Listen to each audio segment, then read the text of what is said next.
ფულს თან ვერავინ ვერ წავიღებთ, ხო?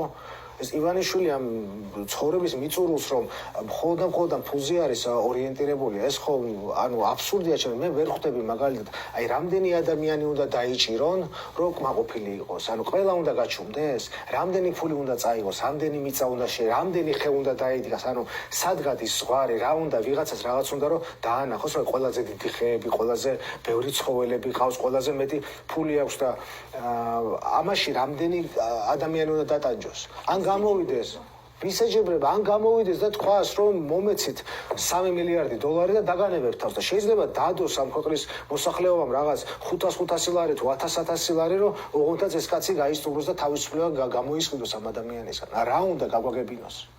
ჩვენ ვერ გავხდებით საბჭოთა კავშირი, მას უნდა რომ ჩვენ საბჭოთა კავშირი ვიყოთ, მას უნდა რომ ჩვენ იმ გვარი დიქტატურის ქვეყანა ვიყოთ, როდესაც მას ექნება მხოლოდ და მხოლოდ აბსოლუტური ძალაუფლება და ასე ვთქვათ ციხეთ აქციოს თავის ეზოკარათ ეს ქვეყანა.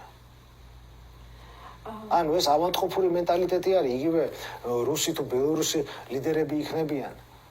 განა რამდენი უნდა იცხოვროს ადამიანმა, სად უნდა მოკლას დაუშვათ პუტინმა მთელი უკრაინა რომ მოკლას და ზემოდან ამერიკას და ჩვენს მიგვაყოლოს და სულ მიერთოს, სად მიაქ ეს ქვეყანა, სად მიაქ ამდენი მიწა, რა თუნდა? კარგ საქმეს აკეთებს, თავისი ქვეყანა 20-30 წლით უკან წაწია. ზარბაზანში გაისროლა მთელი ქვეყნის დანაგროვები, რაც იქონდა, ფული იქნება, სამხედრო ტექნიკა იქნება თუ ადამიანები იქნებიან. და რისი გულისთვის?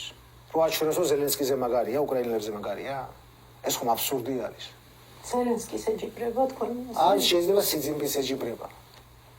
ვიღაცას ხო ეჯიბრება, ეს ხო გამორიცხულია რომ მას თავისი ქვეყნის კეთილდღეობისთვის აკეთებდეს ამას. დაანგრია ქვეყანა პირდაპირ.